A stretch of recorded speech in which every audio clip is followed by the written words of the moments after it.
Hello everyone, welcome to the channel.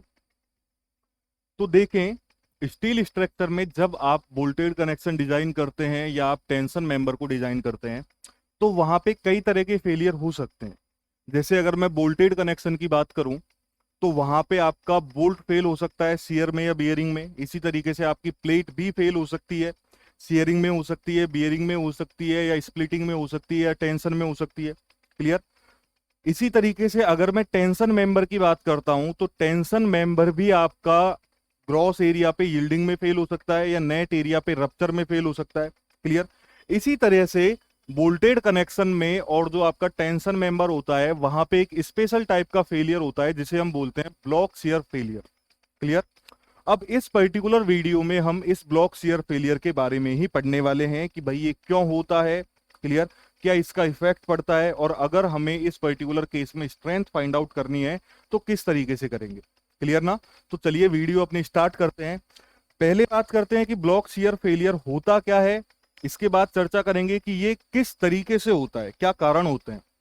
देखें, जैसा कि आप इसके नाम से देख पा रहे होगे, यहां पे आप देख पा रहे होगे that is the block shear failure.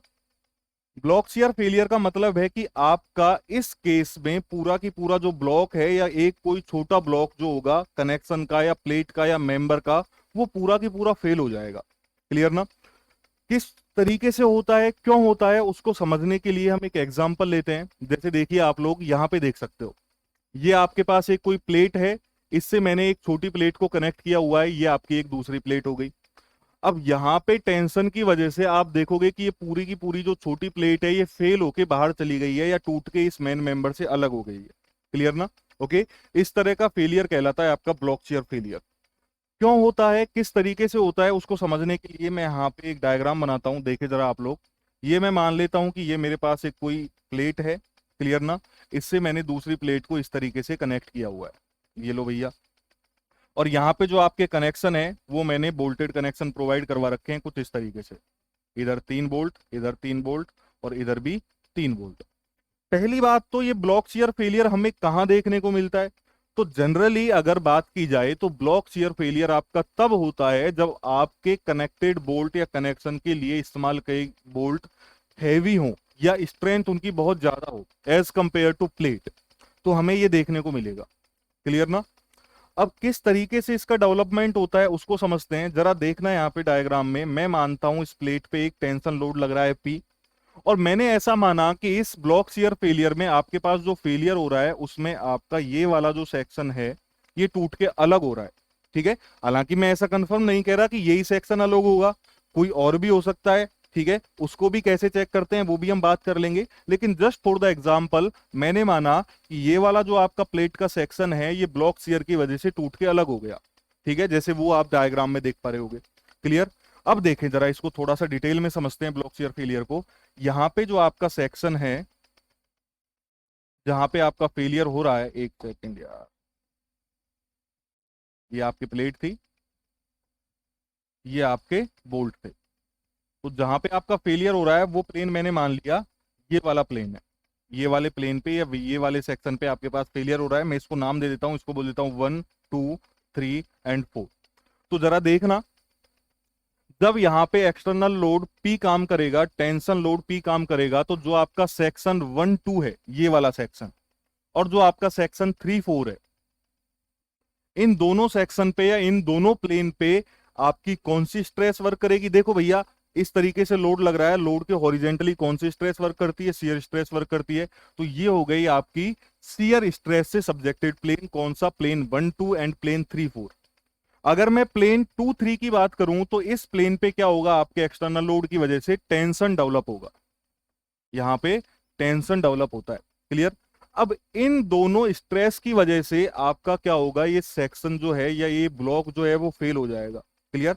मतलब यहां पे आपके पास एक प्लेन पे क्या डेवलप हुई, शियर डेवलप हुई, और उसके परपेंडिकुलर प्लेन पे क्या डेवलप हुई, टेंशन डेवलप हुई या टेंसाइल स्ट्रेस डेवलप हुई।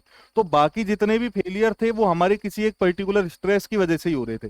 जैसे बियरिंग फेलियर हो रहा था, वहां बियरिंग स्ट्रेस की वजह से फेलियर हो रहा था। शियर फेलियर हो रहा था, वहां पे शियर स्ट्रेस की वजह से हो रहा था। या टेंशन फेलियर हो रहा था तो टेंसाइल स्ट्रेस की वजह से हो रहा था। लेकिन जो ब्लॉक शियर फेलियर होता है वो दो स्ट्रेस के कॉम्बिनेशन की वजह से फेल होता है। एक प्लेन पे आपकी शियर स्ट्रेस डेवलप होगी और उसके परपेंडिकुलर प्लेन पे आपकी टेंसाइल स्ट्रेस डेवलप होगी। ठीक है ना।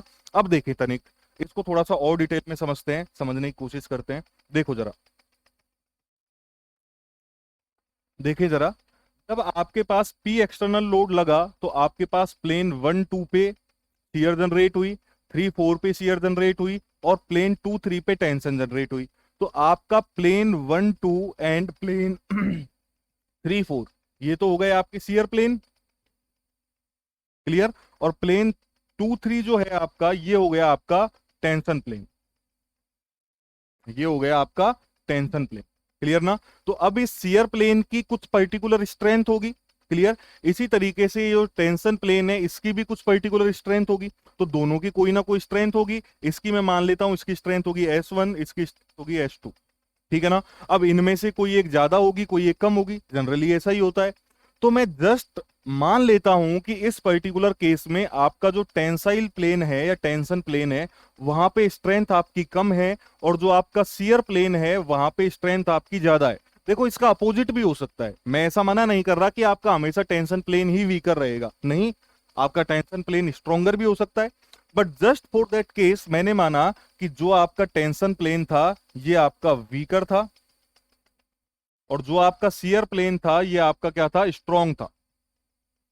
शियर प्लेन पे स्ट्रेंथ आपकी ज्यादा थी, टेंशन प्लेन पे आपकी स्ट्रेंथ कम थी। तो अब होगा क्या, देखो समझो। मान लीजिए आपका टेंशन प्लेन तो था, उसकी स्ट्रेंथ थी 150 किलो न्यूटन और आपका जो शियर प्लेन है जो इससे ज्यादा स्ट्रॉन्ग है उसकी स्ट्रेंथ थी 200 किलो न्यूटन। अब जरा समझे चीजों को किस तरीके से फेलियर होगा। मेरा जो एक्सटर्नल लोड है उसको मैंने बढ़ाना स्टार्ट किया, ठीक है। बढ़ाते बढ़ाते एक्सटर्नल लोड को मैं 100 किलो न्यूटन ले गया, 125 किलो न्यूटन ले गया।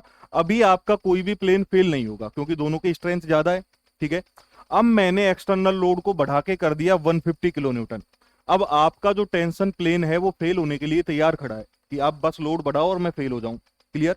तो जैसे ही मैंने लोड को या एक्सटर्नल लोड को 150 किलो न्यूटन से ज्यादा बढ़ाया थोड़ा सा, तो आपका जो टेंशन प्लेन है इसकी स्ट्रेंथ से ज्यादा लोड लगा दिया मैंने। तो अब आपका टेंशन प्लेन जो है वो फेल हो गया, ठीक है। लेकिन टेंशन प्लेन फेल हो गया उसके बावजूद यहां पे आपका ये जो सेक्शन है, ये जो ब्लॉक है, ये हटेगा नहीं यहां से। क्यों नहीं हटेगा, क्योंकि दूसरा जो प्लेन है आपका शियर प्लेन, उसमें स्ट्रेंथ अभी बची हुई है, क्लियर।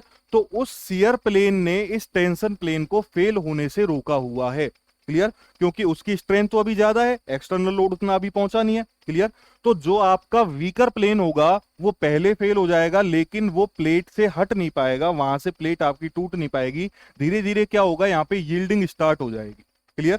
यहाँ पे क्या होगा, यील्डिंग स्टार्ट हो जाएगी क्योंकि भैया स्टील का बना हुआ है, डक्टाइल मेंबर है, जब आपका लोड बढ़ेगा तो यील्डिंग स्टार्ट हो जाएगी यहाँ पे, ठीक है। अब धीरे धीरे लोड को मैंने 151 से बढ़ाते बढ़ाते 200 किलो न्यूटन पे ले गया और अब 200 किलो न्यूटन से भी बढ़ा के मैंने थोड़ा ज्यादा कर दिया। तो दूसरा जो प्लेन था आपका शियर प्लेन वो भी क्या हो जाएगा, फेल हो जाएगा, ठीक है ना, क्लियर। और जैसे ही आपका शियर प्लेन फेल होगा ये ब्लॉक जो है, ये टुकड़ा जो है आपका निकल के कहां पे आ जाएगा, बाहर आ जाएगा मेन मेंबर से, जैसा कि आप इस फिगर में देख पा रहे होगे। इस फिगर में आप देख पा रहे होगे यहाँ पे आपका वीकर प्लेन जो था, यहाँ पे आपकी क्या हुई, यील्डिंग हुई, और जो आपका स्ट्रॉन्गर प्लेन था वहां पे क्या हुई, आपकी फ्रैक्चर हुई, और पूरा के पूरा जो आपका मेंबर था, जो आपका टुकड़ा था, वो निकल के बाहर आ चुका है। बात समझ में आई, क्लियर। तो ये ध्यान दें, आप इस चीज को समझें जरा कि भैया मैं यहां पे जस्ट एक एग्जाम्पल कंसीडर कर रहा हूं। मैंने यहाँ पे टेंशन प्लेन को वीकर माना हुआ है, तो अगर टेंसाइल प्लेन आपका वीकर है तो टेंसाइल प्लेन पे यील्डिंग होगी, या इनडायरेक्टली आप कह सकते हो कि जो वीकर प्लेन होगा वहां पे यील्डिंग होगी, क्लियर। और दूसरा जो स्ट्रोंगर प्लेन है वहां पे फ्रैक्चर होगा। तो ये बात ध्यान रखना कि भैया हमेशा ब्लॉक शियर फेलियर में जो आपका वीकर प्लेन रहेगा वहां पे यील्डिंग होगी और जो स्ट्रोंगर प्लेन रहेगा वहां पे फ्रैक्चर होगा, क्लियर ना। अब वीकर प्लेन आपका टेंशन भी हो सकता है और आपका शियर भी हो सकता है। तो वीकर प्लेन पे आपके हमेशा यील्डिंग होती है क्योंकि वो पहले फेल हो गया लेकिन हट नहीं पाया, तो यील्डिंग होना स्टार्ट हो जाएगी। और स्ट्रोंगर प्लेन जो होगा आपका, वहां पे हमेशा क्या होगा, आपके पास रप्चर होगा या फ्रैक्चर होगा, क्लियर। अब आपका वीकर प्लेन शियर होगा तो शियर पे यील्डिंग हो जाएगी, अगर आपका वीकर प्लेन टेंशन होगा तो टेंशन में यील्डिंग हो जाएगी, ठीक है ना। तो ये हमारे पास देखा हमने एग्जाम्पल किसका, ब्लॉक शियर फेलियर का, जब आपके बोल्ट इस तरीके से लगे हुए हैं। ठीक है ना, ये आप प्रैक्टिकली देख भी सकते हो इस चीज को। या जो नेक्स्ट डायग्राम है अपना, वहां पे इसको इस तरीके से बताया भी हुआ है। देखिए ये एक एक्चुअल प्रैक्टिकल डायग्राम है, आप देख सकते हो यहाँ पे बोल्ट लगे हुए हैं, क्लियर। और ये जो आपका मेंबर था, इस मेंबर का पूरा की पूरा टुकड़ा जो है वो फेल होके निकल गया, ये ब्लॉक शियर फेलियर है, क्लियर। वेल्ड में भी ऐसा हो सकता है, वेल्ड में भी आपका जो सेक्शन है वो ब्लॉक शियर में फेल हो सकता है। जैसे आप यहाँ पे देख सकते हो, यहाँ पे हमने क्या किया हुआ है, इस मेन मेंबर से इस प्लेट को कनेक्ट किया हुआ है, वेल्डिंग की हुई है यहाँ पे। तो जब यहाँ पे लोड लगेगा तो एक सेक्शन पे तो टेंशन जनरेट होगी और दूसरे सेक्शन पे शियर जनरेट होगा, क्लियर ना। अगेन वही बात आएगी कि अगर आपका टेंशन प्लेन ज्यादा स्ट्रेंथ का है तो टेंशन प्लेन पे फ्रैक्चर हो जाएगा, अगर आपका शियर प्लेन कम स्ट्रेंथ का है तो शियर प्लेन पे यील्डिंग हो जाएगी और आपका ब्लॉक जो है वो टूट के बाहर निकल जाएगा। देखो ये दिख रहा है आपको यहाँ पे, अगर प्रैक्टिकल एग्जांपल में देखना चाहें तो इस केस में आप देख सकते हो कि ये जो मेंबर था इस पे मैंने वेल्डिंग की हुई थी और आपका इस तरीके से क्रैक डेवलप हो गया ब्लॉक शियर की वजह से, क्लियर ना। तो ये कहलाता है आपका ब्लॉक शियर। अब बात आती है कि ब्लॉक शियर में जो स्ट्रेंथ है वो किस तरीके से फाइंड आउट की जाती है। तो देखो बड़े आसान से फॉर्मूले हैं। अगर मैं ब्लॉक शियर में स्ट्रेंथ निकालना चाहता हूं, स्ट्रेंथ इन ब्लॉक शियर, तो देखो ब्लॉक शियर के केस में आपके पास दोनों केस बन सकते हैं। मैं अगेन बोल रहा हूं, एक सेक्शन आपका वीकर होगा, दूसरा प्लेन आपका स्ट्रोंगर होगा। अब वीकर प्लेन जो है वहां पे हमेशा यील्डिंग होगी। अब वीकर प्लेन आपका शियर प्लेन भी हो सकता है, टेंशन प्लेन भी हो सकता है, क्लियर। तो दोनों केसेस बनते हैं, तो दोनों केसेस में ही हम स्ट्रेंथ को कंसिडर करते हैं। इस फर्स्ट ले रहा हूं मैं, अगर आपका शियर प्लेन वीकर हो, क्लियर, शियर प्लेन वीकर होगा तो शियर पे यील्डिंग हो जाएगी और दूसरे प्लेन पे रप्चर हो जाएगा। तो पहला केस हुआ, मैंने इसको बोला that is the shear yielding plus में टेंसाइल रप्चर, टेंशन पे रप्चर हो गया, क्लियर। अब देखो भैया इस केस में स्ट्रेंथ कैसे निकाली जाएगी। अब ऐसे आप फॉर्मूले याद करने बैठोगे तो फिर तो टेढ़ा काम पड़ेगा, लेकिन फॉर्मूले को आप समझ सकते हो। देखना जरा, आपके पास दोनों प्लेन अवेलेबल हैं, दोनों की लेंथ अवेलेबल है आपके पास, आप उनका net area gross area find out कर सकते हो। जैसे अगर मेरे पास इस तरीके से प्लेन है, यहाँ पे आपके कुछ बोल्ट लगे हुए हैं इस तरीके से, तो ये हो गया आपका शियर प्लेन, ये हो गया आपका टेंशन प्लेन। आप इसका ग्रॉस एरिया भी फाइंड आउट कर सकते हो, थिकनेस से मल्टीप्लाई करके आप इसका नेट एरिया भी फाइंड आउट कर सकते हो, ठीक है ना। तो दोनों प्लेन का जो नेट एरिया और ग्रॉस एरिया है वो मैंने फाइंड आउट कर लिया। प्लेट का जो मटेरियल है उसकी मुझे प्रॉपर्टीज पता होंगी, स्ट्रेंथ उसकी पता होंगी। तो अब देखो यहाँ पे पहले केस में मैंने लिया शियर पे यील्डिंग। यील्डिंग जब होती है तो हम ग्रॉस एरिया कंसीडर करते हैं। अभी किस पे यील्डिंग हो रही है, आपकी शियर पे यील्डिंग हो रही है। तो शियर पे यील्डिंग हो रही होगी तो शियर प्लेन का ग्रॉस एरिया कंसीडर किया जाएगा। शियर प्लेन का जो ग्रॉस एरिया है इसको मैं लिख देता हूं एवीजी। वी को शियर से डिनोट करते हैं, शियर को वी से डिनोट करते हैं, जी का मतलब हो गया ग्रॉस एरिया, क्लियर। तो ये हो गया आपका एरिया। स्ट्रेंथ मुझे फाइंड आउट करनी है तो एरिया इंटू क्या होता है, permissible stress, clear.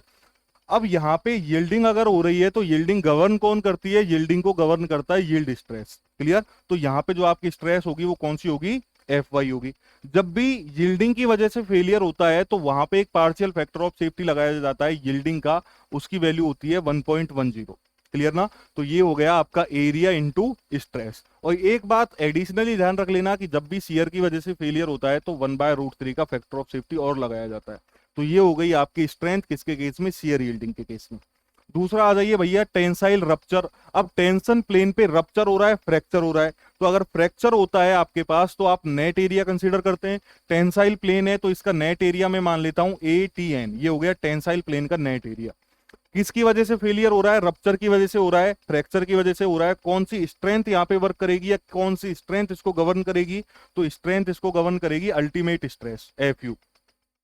Ultimate structure की वजह अल्टीमेट स्ट्रेस की वजह से जब फेलियर होता है तो पार्शियल फैक्टर ऑफ सेफ्टी लगता है अपना 1.25, लिमिट स्टेट ने बताया हुआ है, ठीक है ना, क्लियर। अब देखो यहाँ पे अल्टीमेट स्ट्रेस की वजह से फैक्टर ऑफ सेफ्टी लग गया 1.25, लेकिन यहाँ पे एक एडिशनल फैक्टर ऑफ सेफ्टी और लगाया जाता है 0.9 का। ये क्यों लगाया जाता है, क्योंकि आपका जो मेंबर है उसका स्ट्रेस स्ट्रेन कर्व होता है कुछ इस तरीके का, स्ट्रेस स्ट्रेन कर्व कुछ इस तरीके का होता है। अल्टीमेट स्ट्रेस आपकी लास्ट स्ट्रेस होती है, ठीक है, इसके बाद सेक्शन फेल है। तो अल्टीमेट स्ट्रेस के बाद मेंबर में कोई भी रिजर्व स्ट्रेंथ नहीं बची, इसकी वजह से एक एडिशनल फैक्टर ऑफ सेफ्टी 0.9 लगा दिया जाता है जब भी अल्टीमेट स्ट्रेस की वजह से फेलियर होता है। ठीक है ना, क्लियर। तो ये हो गया आपके पास अल्टीमेट स्ट्रेस की वजह से फेलियर, एफ यू गवर्न कर रही है, partial factor of safety 1.25, additional factor of safety 0.9, clear. ये हो गया आपका shear yielding plus tensile rupture के केस में ब्लॉक शियर की स्ट्रेंथ। ठीक है, दूसरा केस मैं लेता हूं यहाँ पे, केस नंबर 2 में कंसीडर करता हूं। देखो पहले मैंने शियर प्लेन को वीकर माना था, वहां पे यील्डिंग हो गई थी। अब शियर प्लेन को मैं स्ट्रॉन्गर मान लेता हूं। तो शियर प्लेन को स्ट्रॉन्गर मानूंगा तो शियर पे क्या होगा, आपका फ्रैक्चर होगा। तो शियर पे हो गया आपका फ्रैक्चर, प्लस में दूसरा जो प्लेन है वहां पे क्या हो जाएगी, यील्डिंग हो जाएगी। तो टेंशन पे हो गई आपकी यील्डिंग। ठीक है भैया, अब इस केस में स्ट्रेंथ देखना जरा। इस केस में अगर मैं स्ट्रेंथ देखता हूं तो अगेन वही फंडे हैं अपने पास। पहली बात कि शियर पे क्या हो रहा है, आपके फ्रैक्चर हो रहा है, तो शियर का नेट एरिया लिया जाएगा। तो शियर का जो नेट एरिया है ये हो गया आपका एवीएन, क्लियर। फ्रैक्चर हो रहा है, कौन सी स्ट्रेस गवर्न करेगी फेलियर को, अल्टीमेट स्ट्रेस गवर्न करेगी। Partial factor of safety ultimate stress का 1.25, एडिशनल फैक्टर ऑफ सेफ्टी 0.9। जब भी शियर की वजह से फेलियर होता है एक और फैक्टर ऑफ सेफ्टी लगाया जाता है, दैट इज √3। तो ये हो गई शियर की फ्रैक्चर में स्ट्रेंथ। प्लस में टेंशन पे क्या हो रही है, यील्डिंग हो रही है। यील्डिंग में ग्रॉस एरिया कंसीडर करते हैं, तो टेंसाइल प्लेन का ग्रॉस एरिया हो गया आपके पास ATG। ठीक है भैया, यील्डिंग हो रही है, कौन फेलियर को गवर्न करेगा, यील्ड स्ट्रेस करेगी, तो FY। यील्डिंग की वजह से जब भी फेलियर होता है तो लिमिट स्टेट हमें बताता है कि एक फैक्टर ऑफ सेफ्टी लगाओ, वो फैक्टर ऑफ सेफ्टी कितना होता है, 1.10।